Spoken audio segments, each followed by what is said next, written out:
दिल करे तेरा बॉम्ब फिगर पूरा तेरे कॉलेज में मेरे दिल करे तेरा बॉम्ब फिगर पूरा तेरे कॉलेज में मेरे गाने।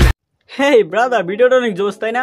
আর আমি এরকম জোস ভিডিও এডিটিংগুলো নিয়ে আসি। তার জন্য আপনাকে অবশ্যই চ্যানেলটা সাবস্ক্রাইব করে রাখতে হবে ফ্রিতে, কোনো টাকা পয়সা লাগবে না। তাহলে আপনার প্রত্যেকটি ট্রেন্ডিং বিষয়ের এডিটিং টিউটোরিয়াল আপনি পেয়ে যাবেন এই চ্যানেলেই। আর ভিডিওটা দেখে লাইক করে দিন, ফুল স্ক্রিনে ভিডিওটা দেখলে অনেক এনজয় করবেন। আর ভিডিওর এন্ডিংয়ে তো রয়েছে প্রত্যেকবারের মতো সুন্দর একটি টিপস আপনার জন্য, যেটি আপনার ভিডিও এডিটিংয়ের মাত্র লেভেল আপ করে দেবে। ট্রাস্ট মি, ভিডিওটা সম্পূর্ণ দেখবেন, তাহলে কোনো কিছু মিস করবেন না। একদমই ছোট্ট video. Let's start the tutorial. So first আমাদেরকে alightmotion অ্যাপটি ওপেন করতে হবে এবং এখান থেকে প্লাস আইকনে ট্যাপ করার পর ক্রিয়েট প্রজেক্টে ট্যাপ করে দিতে হবে। তো অ্যাট লিস্ট এখন আমাদের প্লাস আইকনে ট্যাপ করতে হবে। এখান থেকে মিডিয়া থেকে আমাদের সেই কাঙ্ক্ষিত ফুটেজটিকে সিলেক্ট করতে হবে।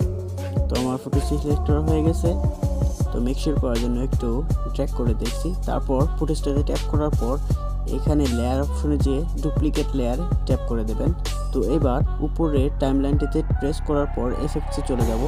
তো ইফেক্ট কন্ট্রোল থেকে অ্যাড ইফেক্টে ট্যাপ করব। তারপর এখান থেকে ব্লারে চলে যাব। এখান থেকে গসিয়ান ব্লারটাকে স্ট্যান্ডার্ড সেটিংসে সিলেক্ট করে দেব। তো তারপর এখান থেকে গসিয়ান ব্লারটাকে আমরা একটু বাড়িয়ে দেব।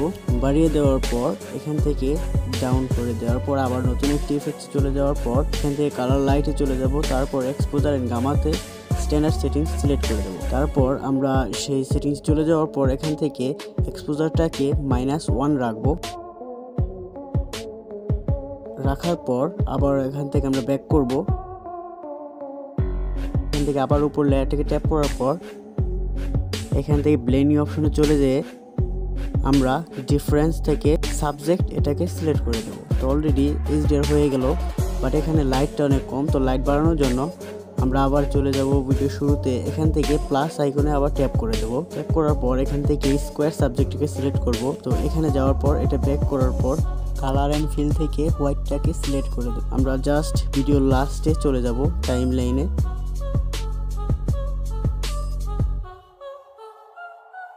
এখান থেকে মার্জ আইকনে ট্যাপ করে দেব।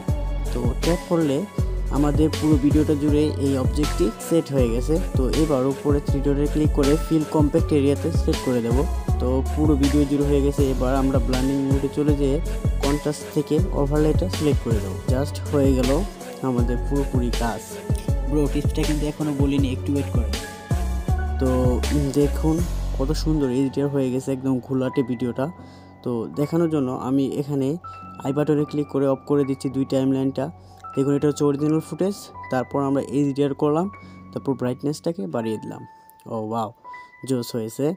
তো এভাবে আপনি আপনার প্রত্যেকটি ফুটেজকে করতে পারবেন।